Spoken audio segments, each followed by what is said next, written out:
మీకు ర్యాపిడోలో రైడ్స్ రావట్లేదు, నా పక్కనోడికి వస్తున్నాయి నాకు రావట్లేదు అనుకుంటున్నారు కదా. మీలో ఇలా చాలా మందికి జరిగే ఉంటుంది. దానికి రీజన్ ఏంటంటే మన పర్ఫార్మెన్స్ అండి.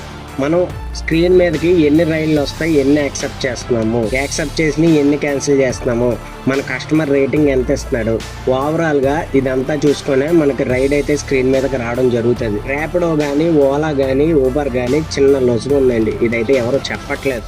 రైడ్ మీ స్క్రీన్ మీదకి వచ్చినప్పుడు ఇది ఓవరాల్ గా రేడర్ బుకింగ్ అంటే మీ యొక్క బుకింగ్ మిగతా పక్కన డ్రైవర్ కూడా వస్తుంది. ఇద్దరు ముగ్గురికి వచ్చినప్పుడు వాళ్ళు యాక్సెప్ట్ చేస్తే మీకు పోతుంది. అలాంటప్పుడు మీకు నోట్ చేయకూడదు కదా.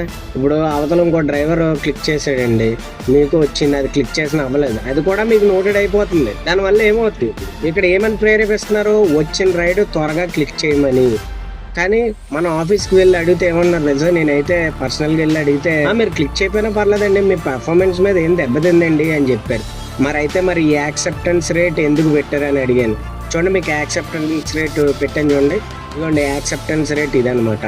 ఒక ఎగ్జాంపుల్గా 10 రైడ్స్ చూసుకుంటే 10 రైడ్స్లో నేను 5 రైడ్స్ యాక్సెప్ట్ చేశాను అనమాట. మిగతా నేను నొక్కిన అవ్వలే.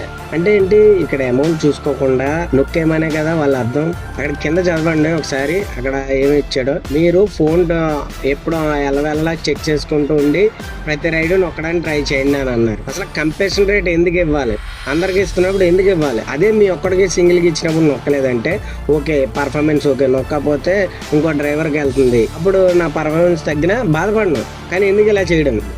ఇలాంటి కంటికి కనిపించినవి చాలా అయితే ఉన్నాయి. అవన్నీ అయితే నేను బయట పెడతాను. ఇలాంటి అప్డేట్స్ ఇంకా ఎన్నో మరెన్నో తెలుసుకోవడానికి మన పేజ్ని అయితే ఫాలో అయిపోండి. Thank you.